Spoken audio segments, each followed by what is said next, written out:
Hi, my name is Joanna Whitney. I'm an intuitive artist and a student of natural law. Um, Leading off of what I was talking about earlier about gossip, it came to my mind that um, gossip is an opportunity to look within because of the law of correspondence, which is the second law of natural law in the Kabbalion. As above, so below, as within, so without. So whenever I am attacking someone else, I need to look at myself. You know, two pointing the finger at somebody, three fingers are pointing back at me. So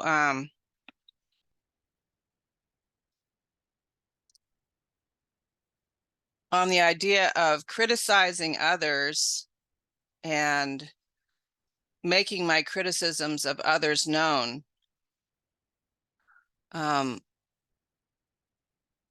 really missing the boat because that is an opportunity for me to look at myself. And maybe it's not an exact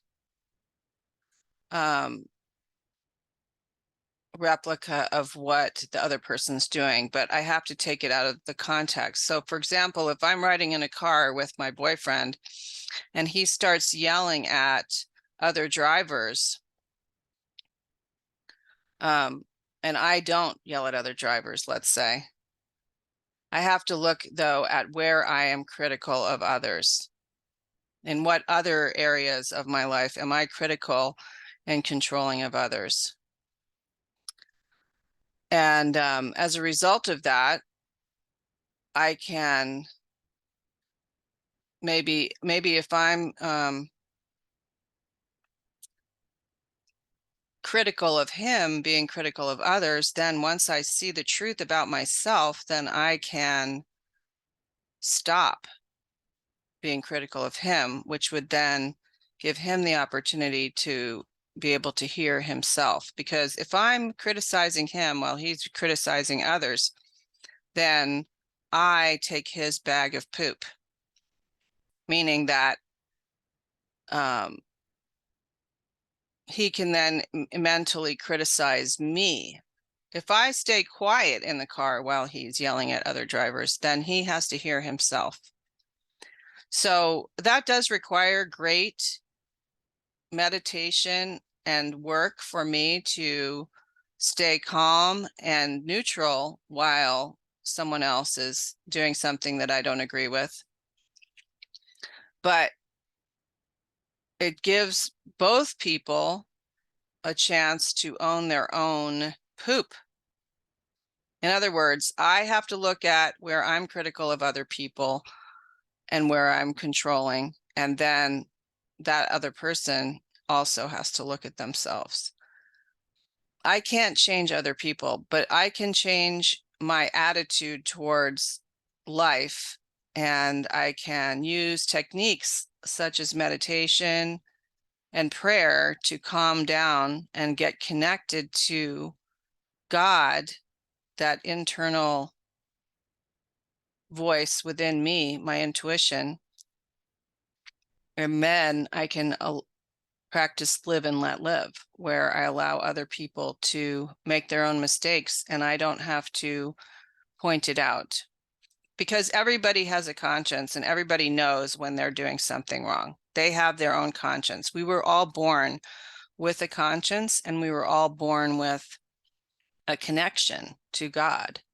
And when I say God, I mean a non-denominational spirit of the universe, which each person has the choice, the free will choice to decide who or what that deity is for themselves. For me, it could be nature, the spirit of the universe. It could be prana. It could be everywhere where I am all the time. And I could also call upon ascended masters, which I'm not going to name right now because everybody has their own experience, and that is a natural law, free will given to us by the creator. it is an unalienable right of ours to be able to choose how we worship the Creator or not worship. And so I'm not going to get into my specific deal. The thing is that what is important is that I have a connection to that in my heart. So I know when I'm doing something wrong. I have a conscience. I know when I'm being immoral. And that is the basis of natural law, is that it is discoverable. It's not a belief system. It's actually here on earth. And we are all born with that awareness, and it may be pounded out of us in childhood or in the military or in a job situation or due to some trauma, but it is there and it can be reached again. And then once it's reached, if we live by that, we will have no conflicts. I mean, we will have conflicts until we look at ourselves, let's say. Like I might be offended by driving in a car with someone who's crawling up other cars' butts and speeding and cutting people off. But it would force me to look at myself and face some fears that are embedded in my subconscious of death, really. If I'm dependent on the Creator, and I know that life and death are in fact a part of being here on earth, then I don't have to fear death. So why then would I be trying to control my boyfriend when he's yelling at other drivers? Maybe I'm afraid of the pain that I might experience if we got in an accident. Again, I'm not connected to my experience of the Creator if I'm experiencing that kind of controlling nature, because I don't trust that I would be taken care of perfectly should something happen. So as within, so without, as above, so below. As above, so below also can mean that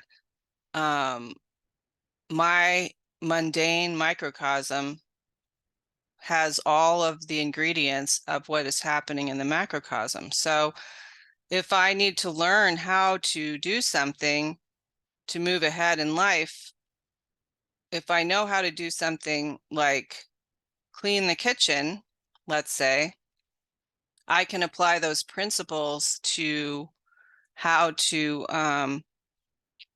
get promoted at work. You know, if I'm meticulous at cleaning the kitchen and careful and pay attention to everything that needs to be cleaned and do it in a systematic way, and then behave that same way at work, then I might be rewarded for my perseverance and my attention to detail by being promoted. Also, you know, there's other things that might be required, like at work, for example, and this is something I've noticed. I heard a young person say the other day that they didn't have text autonomy at work. I really wanted to laugh about that, text autonomy at work. You know, when I first started working, we didn't have cell phones, but work is for work and pleasure is for pleasure. I get a break every, what is it? In an 8-hour shift, I get 2 15-minute breaks and a half an hour break. And during that time, I can check my text message if I want.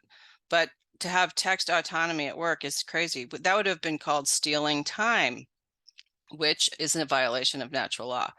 If I have given a period of time to an employer to do work for them, that's what I have to be doing during that time, is working for that person and not focused on my personal life.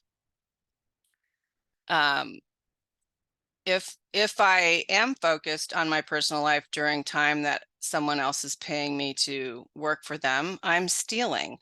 And I will reap what I sow if I have that kind of behavior and attitude. I